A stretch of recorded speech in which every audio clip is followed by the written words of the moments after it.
Did you know that 70% of entrepreneurs say they took a significant risk to start their business? Yet, most people are too afraid to take that leap. But here's the shocking part. Failure is not the biggest threat, inaction is. In fact, 80% of businesses that don't take risks miss out on opportunities that could have led to massive growth. Entrepreneurship is all about making decisions in the face of uncertainty. But here's the secret. Successful entrepreneurs don't take blind risks. They make strategic, calculated decisions that can pay off big. Think of Apple, Amazon, and Tesla. They didn't become giants by staying in their comfort zones. In this video, you'll discover how taking risks the right way can push your business from average to extraordinary.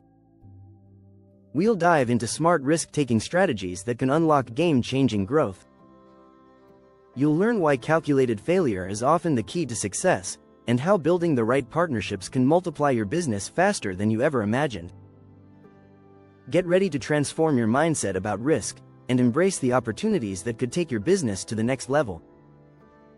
Stay tuned, because the truth about risk is far more powerful than you think.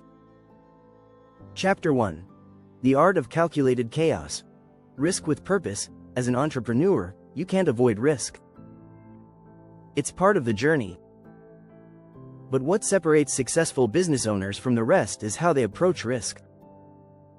Instead of diving in headfirst without a plan, they approach risks with purpose, knowledge, and strategy. In other words, calculated chaos.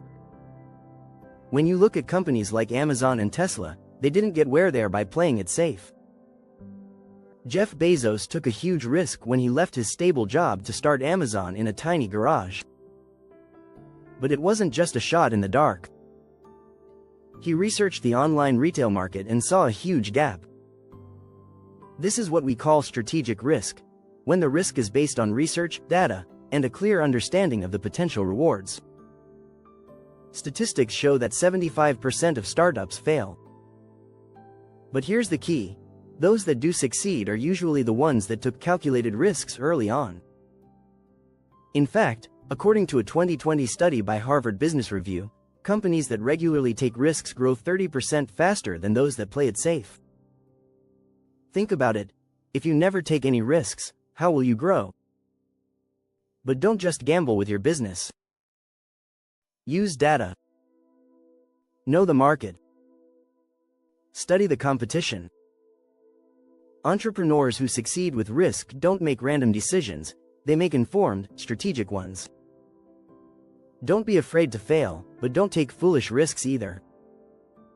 Every risk should have a purpose. When Bezos started Amazon, he knew the internet was growing and e-commerce had room to explode. He bet on that vision, and it paid off big. This is where most entrepreneurs miss the mark.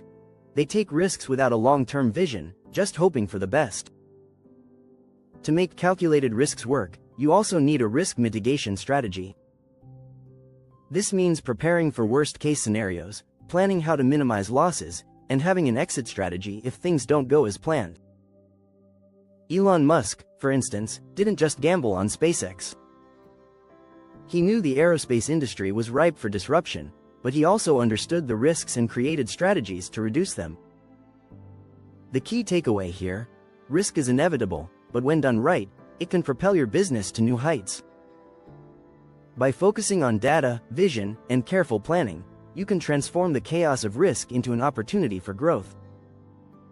Chapter 2. The what if paradox. Turning doubt into drive. Every entrepreneur faces doubt. It's that nagging feeling that questions your decisions and whether you're making the right choices. But here's the catch. It's not about avoiding doubt, it's about using it to fuel your success. The most successful entrepreneurs don't shy away from doubt, they turn it into their biggest motivator. In the book The Lean Startup by Eric Ries, the author explains that doubt isn't something to fear, it's something to embrace. Ries argues that doubt is the spark of creativity. It forces you to think harder, plan smarter, and test your ideas before diving in. Take Sarah Blakely, the founder of Spanx. She was told her idea was ridiculous, and people laughed at her. But instead of letting self-doubt stop her, she used it to fuel her journey. Blakely's early belief in her product pushed her to risk everything, investing her life savings into making Spanx a reality. The lesson? Doubt is natural, but don't let it paralyze you. Let it drive you forward. Research from Psychology Today supports this idea. A study revealed that self-doubt, when managed properly, can lead to higher levels of creativity and problem-solving. The trick is not to ignore it, but to use that discomfort as a sign that you're growing and testing boundaries. You might think the most successful entrepreneurs never experience doubt, but that's far from true. Warren Buffett, often regarded as one of the world's best investors, once said, "Risk comes from not knowing what you're doing." Even someone with his expertise still faces doubt before making major investments. The difference is how he channels it, into deeper analysis and more careful decision-making. So how can you use doubt to your advantage? The next time you find yourself questioning a decision, don't push those feelings away. Dive into the discomfort. Ask yourself, what's the worst that can happen? And how can I turn this doubt into an opportunity to learn more? By questioning your choices, you're essentially testing your ideas and minimizing potential mistakes. Entrepreneurs who embrace the "what if" paradox are often the ones who discover innovative solutions others miss. Don't be afraid of the doubts that cross your mind, use them to dig deeper and make smarter decisions. Chapter 3. Fail fast, learn faster. The power of bouncing back. Failure is not the end, it's just part of the process. In fact, if you're not failing, you're probably not taking enough risks. But how you handle failure will determine whether you rise or fall. The best entrepreneurs are not afraid of failure. They're quick to bounce back and learn from it. The concept of fail fast, learn faster is a principle many successful entrepreneurs live by. It's all about testing your ideas quickly, failing early if necessary, and learning from those failures so you can adjust and improve. The faster you fail, the faster you grow. Take the story of Thomas Edison, for example. He famously said, "I have not failed. I've just found 10,000 ways that won't work." Edison didn't see failure as something to avoid. Instead, he treated it as part of the discovery process. Today, his approach to failure is considered one of the core principles of entrepreneurship. Data backs this up. According to a 2022 study by McKinsey & Company, companies that embrace a fail fast mentality see 20–30% higher growth rates compared to those that hesitate. The reason? Fast failure allows you to test and adapt quickly, which accelerates learning and innovation. One of the best examples of failing fast comes from the tech world. Facebook, now Meta, famously tested new features and products constantly. Many of these tests failed, but by moving fast and learning from those failures, Mark Zuckerberg was able to fine-tune his approach and create the global platform we know today. The idea behind this strategy is simple: if something isn't working, move on and try something else. Failure doesn't have to mean a setback. It can be a valuable lesson that pushes you closer to success. Failure can also teach you resilience. Studies have shown that entrepreneurs who learn from failure are more likely to bounce back stronger. For example, research by the Kauffman Foundation found that entrepreneurs who face setbacks are 50% more likely to succeed in future ventures than those who never fail at all. The key is to keep moving, keep learning, and keep improving. So next time something doesn't go as planned, don't dwell on the failure. Ask yourself, what did I learn from this? And how can I apply this lesson moving forward? Fail fast, learn faster, and get back on track toward success. The faster you bounce back, the stronger your business becomes. Don't forget to subscribe for more tips on how to fail fast, learn faster, and build your entrepreneurial mindset. Chapter 4. The risk that pays. Leveraging little to gain big. Taking big risks doesn't always mean risking everything you have. Often, the best entrepreneurs know how to leverage small investments for big returns. Instead of betting the farm, They focus on high-reward, low-risk opportunities that can deliver exponential growth without putting everything on the line. One powerful strategy is starting small and scaling quickly. Look at companies like Apple. Steve Jobs started with a modest garage operation but knew how to leverage his small beginnings into something much larger. By focusing on core products that could expand quickly, he was able to grow the company into a global giant. According to a report by Forbes, 92% of startups that scaled successfully started with minimal risk, focusing instead on growth at a manageable pace.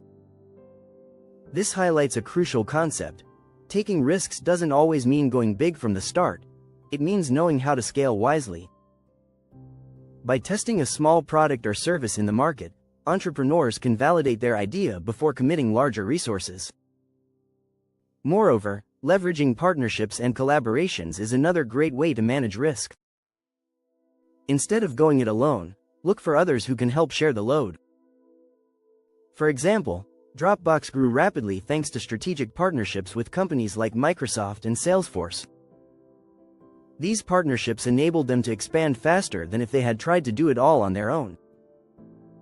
An important aspect of leveraging little for big returns is reinventing existing ideas. Often, the most successful entrepreneurs are the ones who don't try to create something entirely new but rather improve on an existing concept. Airbnb is a prime example. They didn't create a new way to travel. They simply reimagined how people could share their homes and spaces, turning a small idea into a global phenomenon. Here's the thing. Opportunity is everywhere, but you don't have to take massive financial risks to capture it. Data from the National Small Business Association shows that 60% of small businesses that scale successfully use modular growth strategies, growing by making smaller, strategic bets rather than diving in with large capital investments. Small risks can lead to big payoffs, but only if you have a clear plan and the ability to move quickly. As entrepreneur Richard Branson once said, business opportunities are like buses, there's always another one coming. Stay alert, start small, and scale with confidence. Chapter 5. Fearless Disruption. Innovating against the grain. Innovation is often the result of challenging the status quo. If you look at successful entrepreneurs, they're not afraid to disrupt industries, reinvent old ideas, and break the rules. Disruption comes from thinking differently, and being brave enough to act on those thoughts. Take the example of Netflix. The company started in the early 2000s with a simple idea: renting movies online. This went against the grain of the traditional brick-and-mortar rental stores like Blockbuster, which was a household name at the time. Blockbuster's executives didn't think Netflix had a chance. But Netflix didn't just disrupt the video rental business, they transformed the entire entertainment industry. Statistics show that companies embracing disruption grow faster.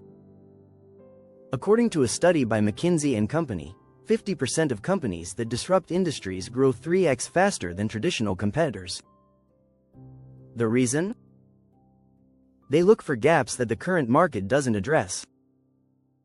Netflix, for example, wasn't just renting movies, they were reimagining how people consume content. To become a fearless disruptor, it's important to embrace creative destruction. This doesn't mean destroying everything in your industry. It means finding what works and improving upon it. Disruption often comes when you see opportunities for improvement that others overlook. Uber didn't create a new need for transportation, they simply made it easier and more accessible, disrupting the traditional taxi industry. The key to disruption lies in taking risks on new technologies and business models. Entrepreneurs must be willing to bet on new ideas that challenge existing norms. In 0 to 1, Peter Thiel talks about how successful companies are those that go from 0 to 1, companies that create something entirely new, rather than competing with existing businesses. For example, in the early 2000s, smartphones were almost entirely controlled by large companies like Nokia and Motorola. But Apple saw an opportunity to disrupt the market by combining a phone, an iPod, and a computer into one device. It was a bold move, but it paid off. Disruption is about seeing opportunities where others see risks. It's about having the courage to act on an idea that doesn't fit the mold and taking calculated risks that lead to major breakthroughs. If you enjoyed these strategies, don't forget to subscribe for more insights on entrepreneurship and taking smart risks for growth.